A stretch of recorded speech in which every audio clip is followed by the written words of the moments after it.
In the late 90s and early 2000s, Honda was, as the kids say, on a sick one. They were winning MotoGP races, pushing the boundaries in technology, and producing some of the fastest and most reliable motorcycles in the world. And on the other hand, they were also producing the world's #1 touring motorcycle, the Goldwing. And the Honda Valkyrie Rune is what you get when you decide that you want both of these things. The Rune was a limited production custom motorcycle that Honda built between the years of 2004 and 2005. How limited, you ask? Well, nobody really seems to know the actual numbers. Now, the general consensus is on how many were produced is somewhere between 2,000 and 4,000, which is interesting considering the fact that WoW has bought, sold, and collected Runes since they were in production, and have handled over 100 of these things. Now, WoW wouldn't let me ride it, and for once, I agree with them. I mean, just look at that thing. And look at me. Now, I'm not saying that short guys can't ride big motorcycles, but you wouldn't put Danny DeVito on a Boss Hog, right? But this motorcycle size isn't its only notable feature. As a matter of fact, this entire bike, excluding its engine,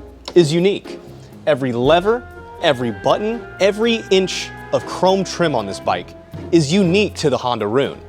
And obviously, because of that, these things weren't exactly cheap. Back in 2004, you could pick up yourself one of these cruise ships for about $27,000, MSRP. Account for today's inflation, that's about 45 grand. And believe it or not, that's actually a great deal for one of these things, considering the fact that it cost Honda over $150,000 per Rune to produce.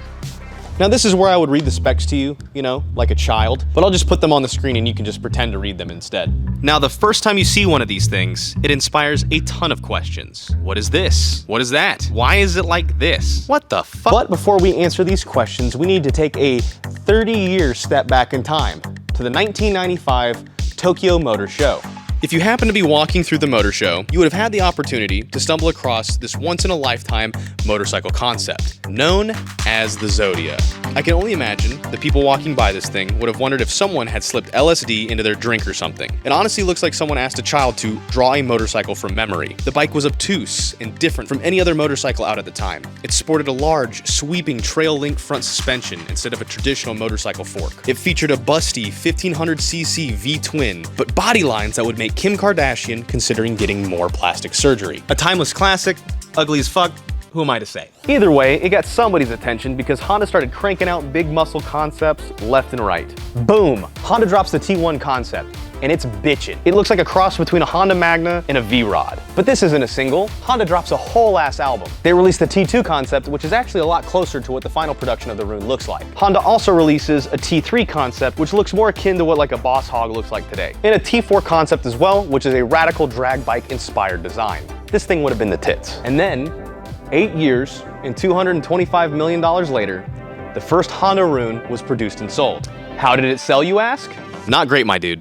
On top of the fact that Honda lost somewhere around $75,000 per Rune, the marketing campaign for these things was a huge failure. Many people attribute the Rune's failure to sell, besides the cost, was the fact that the marketing was basically non-existent. It was almost as if Honda relied on its exuberant looks alone to be the main and only selling point. Yo, sidebar, does anybody remember the old Honda Rune commercial? Valkyrie Rune for 2004. With the wizard? Created in the very fires of imagination. You know what I'm talking about? Powerful, elaborate, mind-bending forks. I'm pretty sure that wizard was edging the whole video, but whatever. It is a machine that comes. Now, perchance, this motorcycle was built at the wrong time by the wrong people. Mind you, the same year that these were being built, you could pick up a brand new CBR 1000 for around $11,000 or a Dyna for $12,000. I honestly don't think that Honda had the cult following to produce such an expensive and strange motorcycle and for it to sell well. If Harley made it, it would cost $50,000, have a 50 horsepower air-cooled V-twin, and leak oil constantly. And people would have bought it and fucking loved it. And that's because Harley riders are committed to the brand.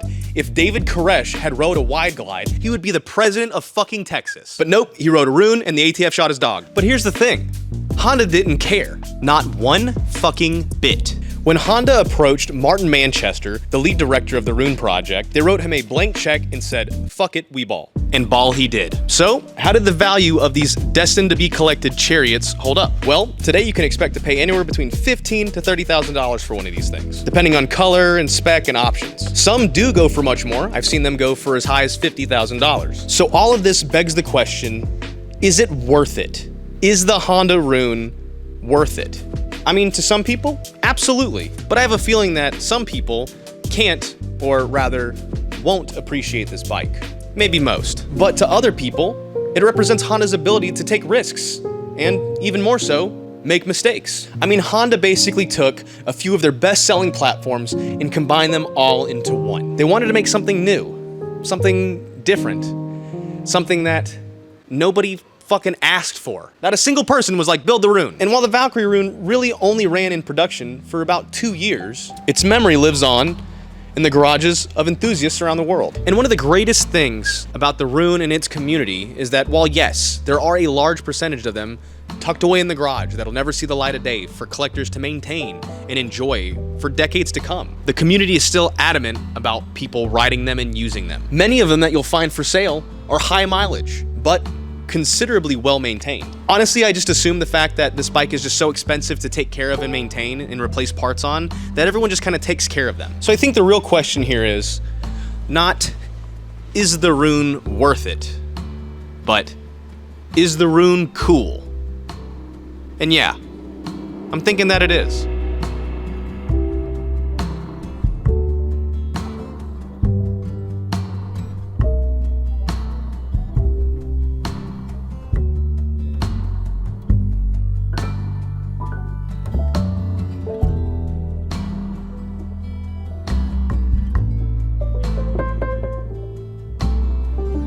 Now, before we continue with the bloopers and whatnot, I want to talk to you about today's sponsor, which is Ridge Wallet. They've been rocking with me for a long time, and I've been rocking with their wallets for a long time, and their key cases too. And right now, Ridge is having a special sale to celebrate their 11th anniversary. I think you guys should take advantage of it. First and foremost, the Ridge is a great option for everybody, and not just men. They have a ton of great styles that anyone can enjoy. Now, personally, I'm still rocking the Hyperlime wallet and key case, but these come in well over 30 different colors and styles. They feature RFID blocking tech, so you don't get skimmed by scammers. They're backed by a lifetime warranty. And get this, you can try them out for 365 days risk-free. You're not 100% stoked with it? Send it back and you get a full refund. Oh, I love the way the leather one smells.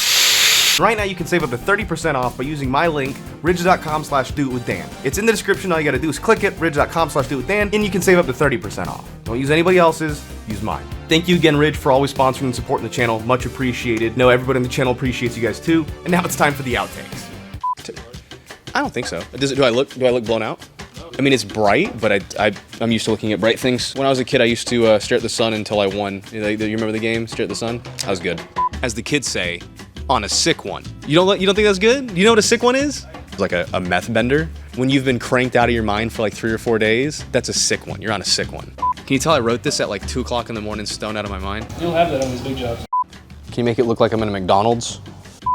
I'll probably do like an AI generated, like Danny DeVito on a box. In Walmart? Yeah, in Walmart, do it in Walmart. But this motorcycle. Yeah, let's do it again. And believe it or I bet that was comfy, bud. it was great. It felt awesome. I'm gonna do it again. That's actually a great deal for one of these things, considering it cost Honda over $150. What do you gotta do? Die? Oh, you're hell diving? Oh, yeah. Dude, I didn't know you were playing. Are you gay or are you just really scared to talk to women? Which one is it? Why are you gay? You are gay. Yeah, she thinks you're a pretty cool guy. Except for that whole misogyny thing. That really gets... My wife's boyfriend doesn't. My wife's boyfriend doesn't really... I can't stand you, dude. If David Koresh had rode a wide glide, he would be the president of fucking Texas. That's a good one. That's a good one. I thought about that one for a minute. But nope, he rode a rune and the ATF shot his dog. I also want to say thank you to WOW Motorcycles for hosting me and letting me do these reviews here. WOW Motorcycles is located in Marietta, Georgia off of Cobb Parkway, where they have over 400 bikes on hand at all times. It is truly a biker's oasis. If you want to see more of this content, leave a comment, leave a like, and consider subscribing.